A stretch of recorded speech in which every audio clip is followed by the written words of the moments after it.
My father's name flashes on my phone screen for the 5th time. I watch it vibrate against my glass desk, the sleek surface a far cry from the scratched oak table where I did homework as a child. Outside my window, Chicago's skyline gleams in the afternoon sun 15 stories up and 800 miles from the rancher home where I learned to make myself small. I hover my finger over ignore again. The leather chair creaks as I shift my weight. The phone falls silent. 3 seconds later, an email notification appears. From Lawrence Reynolds. Subject: Your sister needs you. Last chance. My stomach tightens as I open it, the words blurring together except for the final line. Chloe's wedding is the most important event of her life. Be there or forget about any future support. A voicemail notification pops up next. I press play and set it on speaker. Madelyn, it's your father. His voice fills my apartment, commanding as ever. I don't know what game you're playing, but this has gone on long enough. Your sister's wedding is in 2 weeks, and the festivities start this weekend. If you can't put aside whatever grievance you have for Chloe's special time, then you can forget about any future support from this family. Your mother is beside herself with worry. Call me back immediately. A bitter laugh escapes my throat. I cross to the closet and pull out a framed diploma hidden behind winter coats. The gold embossing catches the light. Madelyn Ann Reynolds, Bachelor of Science in Data Science, summa cum laude. 3 years collecting dust instead of hanging on my wall because old habits die hard. My phone buzzes with a text from my mother. Please call. Your father is getting impatient. I glance at the calendar on my desk. Chloe's 2-week wedding extravaganza is highlighted in angry red 14 days of ceremonies, parties, and photo shoots for the golden child's perfect day. I tap open my banking app. $138,947.32 in savings.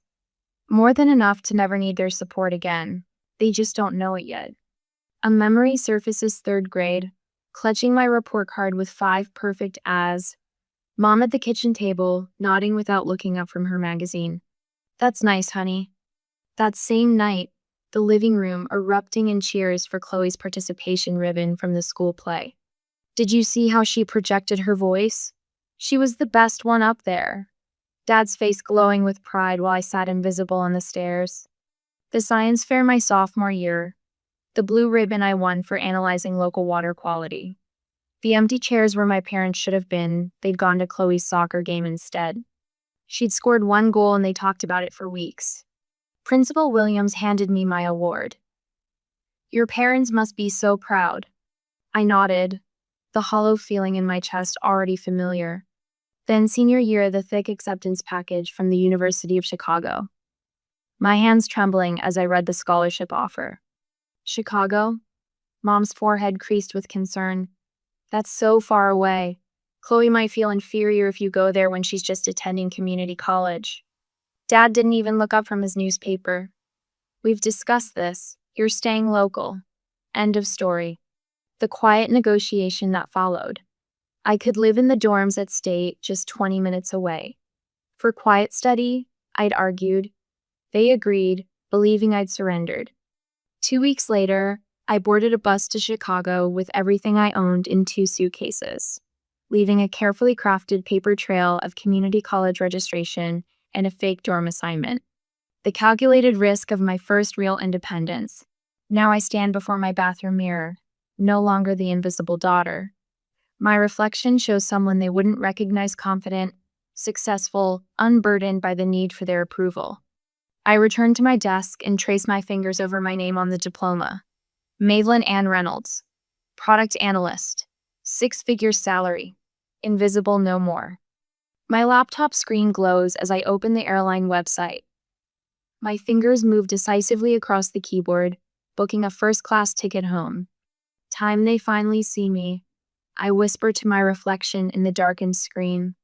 I pack my designer luggage with precision, tucking the diploma between layers of clothes.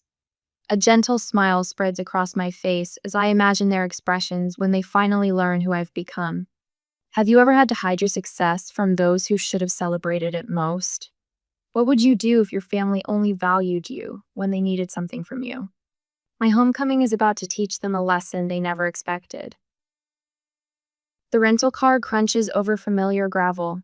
I park behind a florist span unloading cascades of white roses.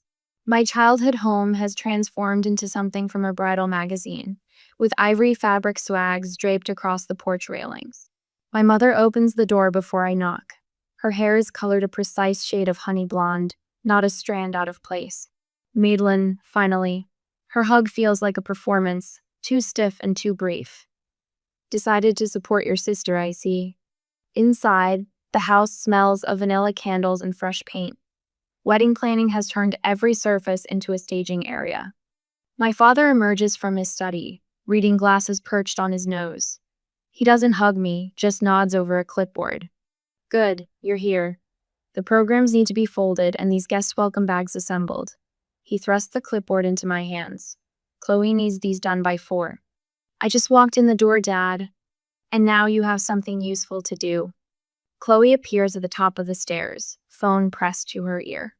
No, I specifically said cascading arrangement, not gathered. This is literally ruining everything. She spots me and holds up one finger in the universal sign for wait. Do you understand this is the most important day of my life? When she finally descends, she air kisses near my cheek. Mad, thank God. The caterer's threatening to quit, and Mom is useless with the seating chart. Nice to see you too, Chloe. Elliot's planning this surprise for the reception, and I need to make sure it coordinates with everything else. Elliot?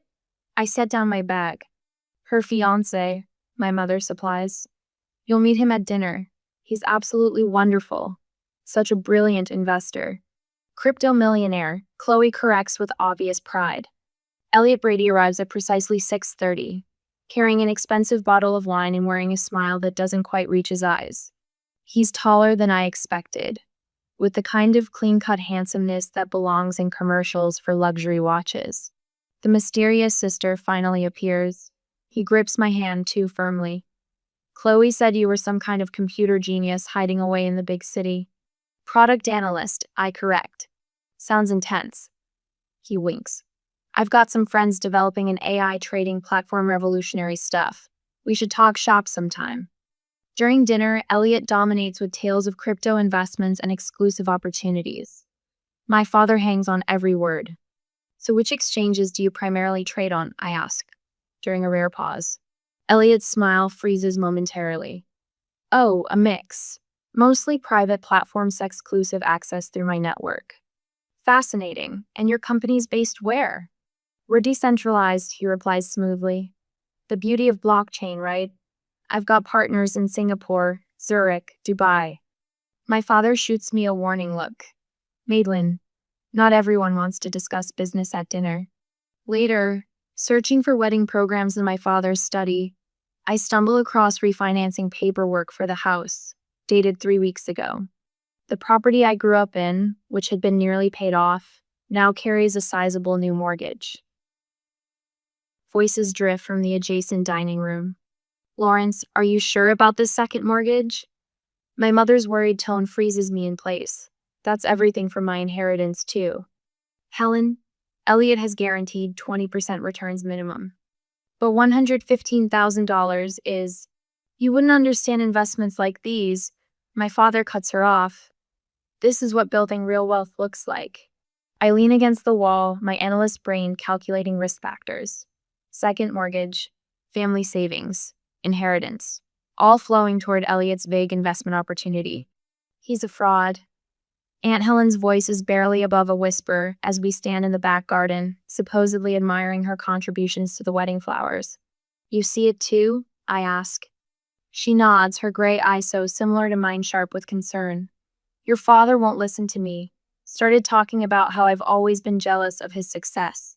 Mr. Wilson down the street lost $50,000 in an exclusive investment opportunity last year, she continues. Sounded awfully familiar when I heard about Elliot's proposals. Madelyn? A familiar voice calls from the fence line. Mr. Thomas, my old science teacher, waves. I've been following your career. That Chicago data science program you attended is one of the best in the country. I freeze. How did you... Unlike your parents, some of us actually pay attention. Aunt Helen pats my hand. For the first time since arriving, I feel seen. Dad, Mom, I think we need to talk about Elliot. We're in the living room that evening. What about him? My father doesn't look up from his newspaper.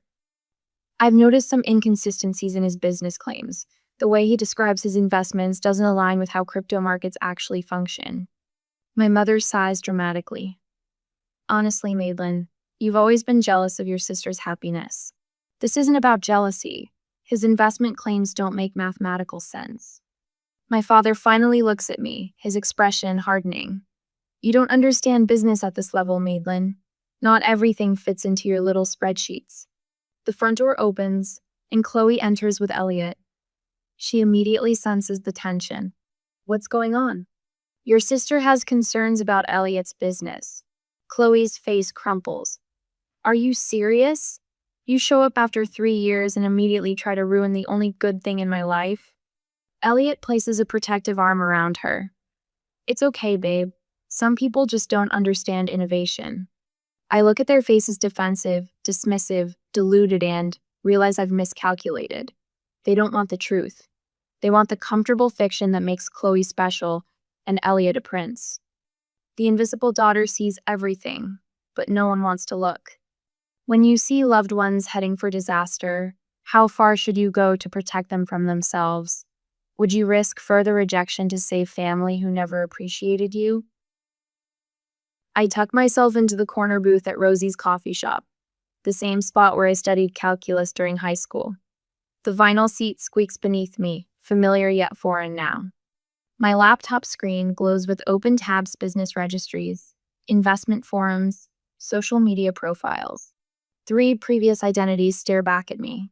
Ethan Lewis, Edward Lambert, Elliot Lawson. Now Elliot Lawrence. My finger traces the pattern on the screen. Same man, different names. Same charming smile, different victims. I sip my black coffee, its bitterness matching the taste in my mouth as I connect unmistakable dots. Need a refill, hon?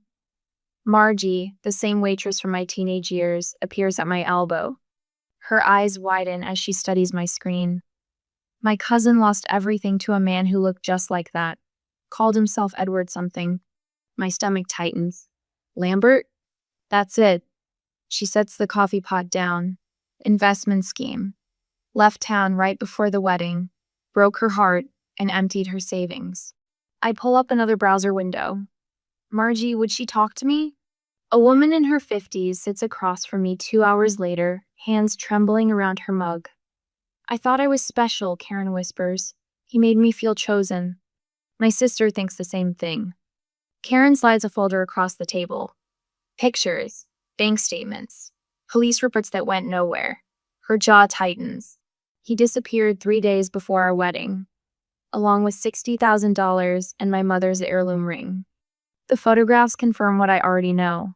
The account statements show transfers to untraceable offshore accounts. The police reports detail 3 other victims with similar stories in 3 different states. I thank Karen and pack up my evidence. The wedding is 5 days away. The knot in my stomach tightens. Where have you been? Mother's voice cuts through the hallway as I step inside. The flower arrangements need checking, and Chloe's having a meltdown about the place cards. I glance at my watch barely past noon. I was researching something important. More important than your sister's wedding? She thrusts a checklist into my hands.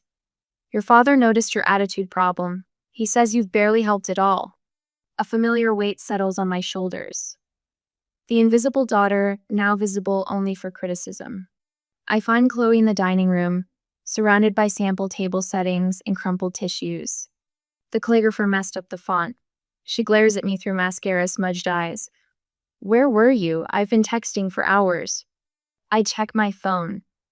3 texts, the first sent 40 minutes ago. You've always done this. Chloe sniffles dramatically, disappearing when you're needed, then showing up to overshadow me.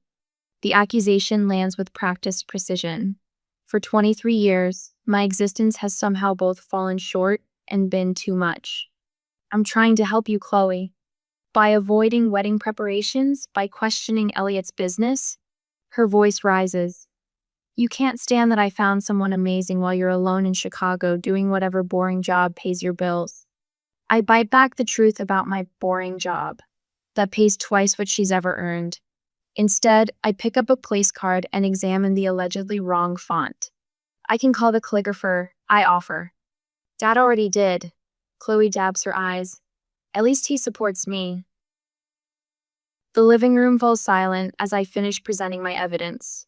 Printed screenshots, bank records, police reports, and Karen's signed statement is spread across the coffee table.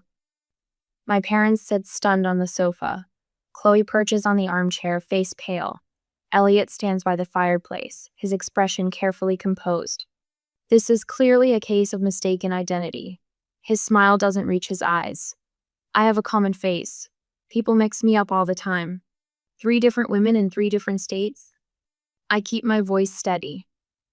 All with the same experience of a man who matched your description, used names similar to yours, and disappeared with their money right before the wedding. Madelyn. My father's voice carries a warning.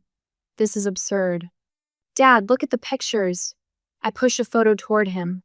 Look at the timeline, look at the pattern. I've never seen this woman in my life, Elliot insists, gesturing at Karen's statement. Chloe jumps to her feet. I can't believe you'd go this far to ruin my happiness. Tears stream down her face. You've always been jealous of me. Jealous? The word catches me off guard. I'm trying to protect you. By ambushing my fiancé with these fabrications? Chloe snatches the papers from the table, crumpling them in her fist. Chloe, I reach for her arm. The second mortgage, your retirement fund, Mom's inheritance, it's all gone to his investment opportunity. Don't you see the pattern? That's enough. My father stands, face flushed. You need to leave this house right now. Elliot places a comforting hand on my father's shoulder. Lawrence, it's all right. She's just concerned for her sister, misguided but coming from a good place. His practiced sympathy makes my skin crawl. I'm not leaving. I stand my ground, straightening to my full height. And I'm not the same invisible daughter anymore. Silence falls across the room. What are you talking about? My mother asks. I didn't go to community college. The truth rushes out after years of containment. I graduated top of my class from the University of Chicago 3 years ago. I'm a product analyst at Tech Fusion. I make 6 figures. I've been supporting myself entirely since I was 18. Their stunned faces would be satisfying under different circumstances. That is impossible. My father stammers. Is it? I pull out my company ID badge. Check my LinkedIn profile. Call my office. I've been someone else entirely while you were too busy with your golden child to notice. Chloe sinks back into her chair, her expression flickering between shock and disbelief. And now I'm giving you one chance, your last chance to see the truth before it's too late. I gather the scattered evidence, carefully reassembling the case. This man is not who he claims to be. The wedding is in 5 days. His pattern is to disappear 3 days before the ceremony, once he has access to all the funds. Elliot's mask slips for just a second. A flash of calculation crosses his face before the charming smile returns. I think we've all heard enough fantasy for one day. My father's voice has regained its authority. Madelyn, I won't ask again. Leave now. I look at each of them, my father's rigid certainty, my mother's conflicted loyalty, Chloe's defensive anger, Elliot's practiced concern. When he disappears with everything you have, I say quietly, gathering my belongings, remember that someone tried to warn you. The front door feels heavier than it did when I was 17, sneaking out to study at the library. This time, I'm not hiding who I am. This time, I'm walking away with the truth they refuse to see. Have you ever had to stand alone with the truth while everyone you loved chose comfortable lies?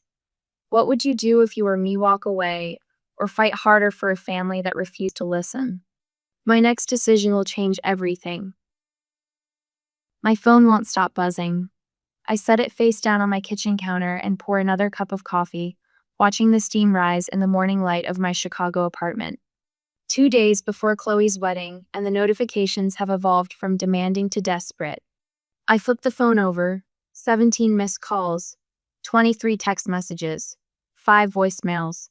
The first voicemail plays on speaker. Madelyn, he's gone. My father's voice cracks a sound I've never heard before. Elliot disappeared last night. Call us back. The second, the accounts are empty. Everything. Even your mother's retirement fund. His commanding tone has vanished, replaced by something hollow. The third catches me off guard. The police said without a written contract, there's little they can do. My mother's voice trembles. They called it a civil matter. Please, Maddie, we need you to come home. She hasn't called me Maddie since I was 10. Chloe's text glows on the screen. You were right. I didn't listen. Please help us. I trace my finger around the rim of my coffee mug. From my 15th floor window, Lake Michigan stretches blue and boundless. 15 stories up and a lifetime away from the family that only sees me when disaster strikes. My mentor Vivian answers on the second ring. You sound troubled, she says instead of hello. They finally believe me about Elliot, I tell her, now that he's gone with their money. And they want your help. Yes. Vivian's silence holds years of wisdom. She helped me build my career when my own parents couldn't be bothered to attend my graduation. What are you considering? She finally asks. I press my forehead against the cool glass of my window. I haven't decided yet. Boundaries aren't walls, Madelyn. They're doors you control. After we hang up, I book a flight home for the second time this month. The difference. This time, I pack only enough clothes for 3 days. The wedding tent stands half dismantled in the backyard when my cab pulls up. White chairs stacked against the fence. The elaborate flower arrangements now wilting still adorn the porch rails. My mother opens the door before I knock.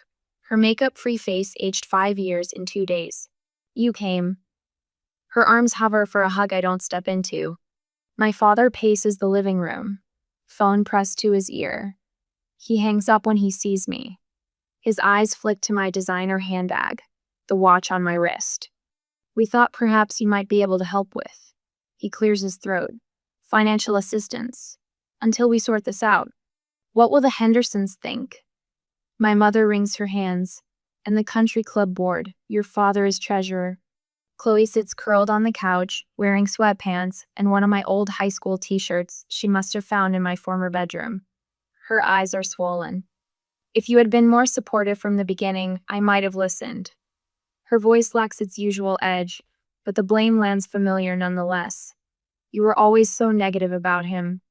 I set my handbag on the coffee table and unbutton my coat.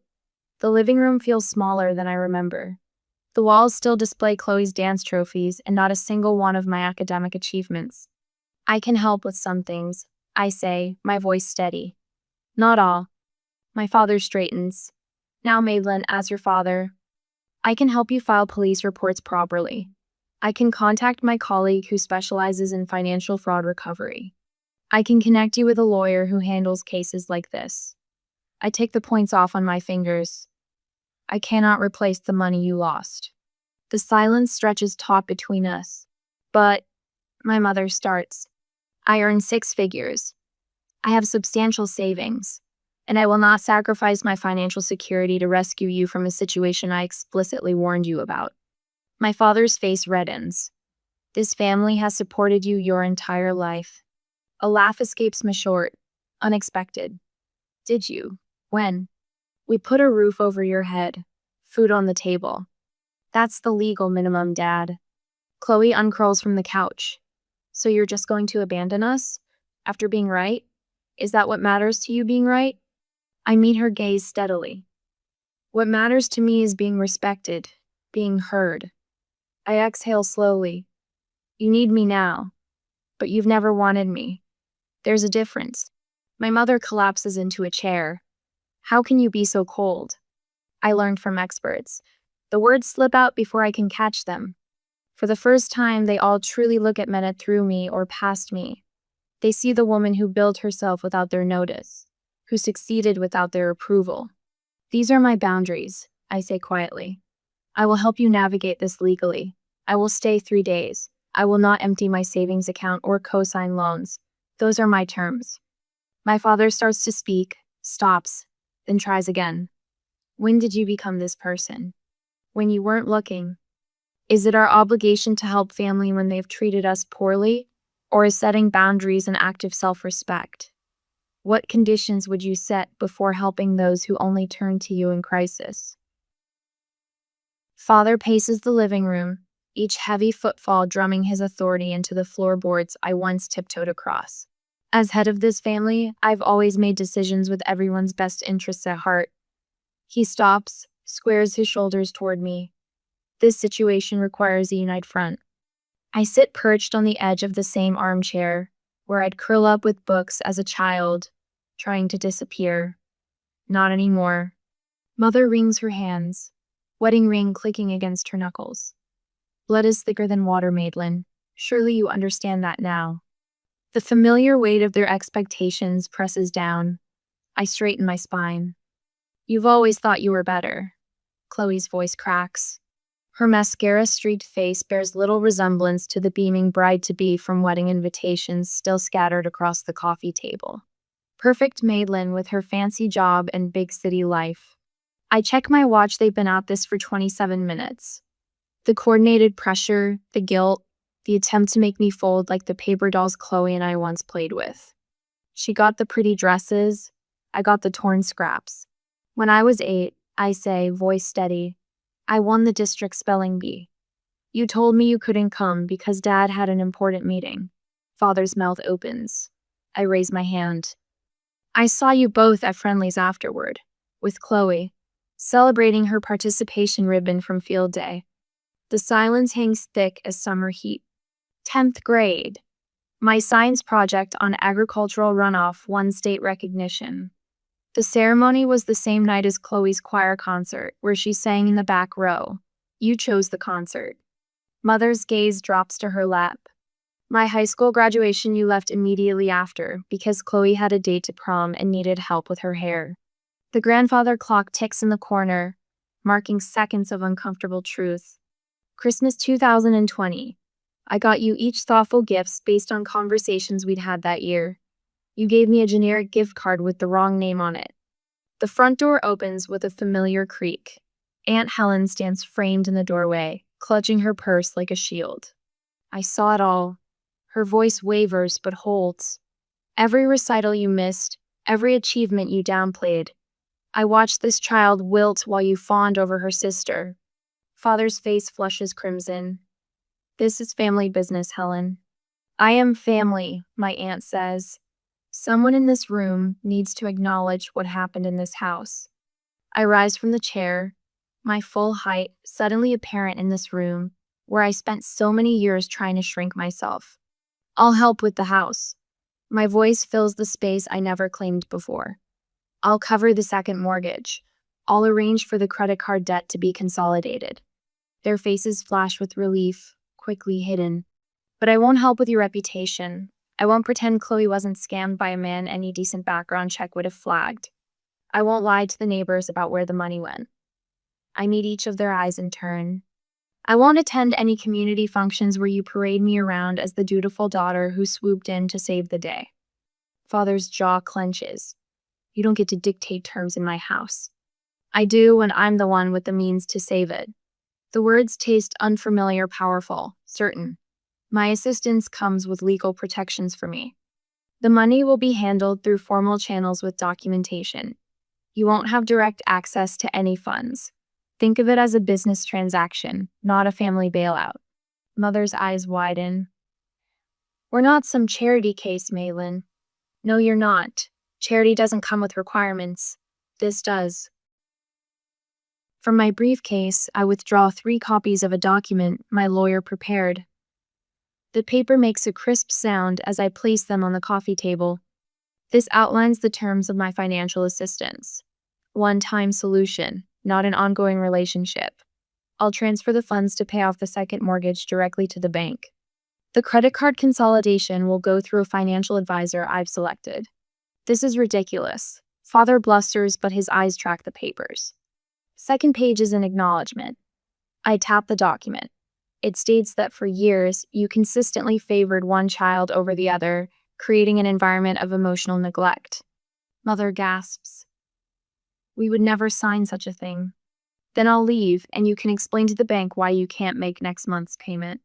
The room falls quiet except for Chloe's ragged breathing.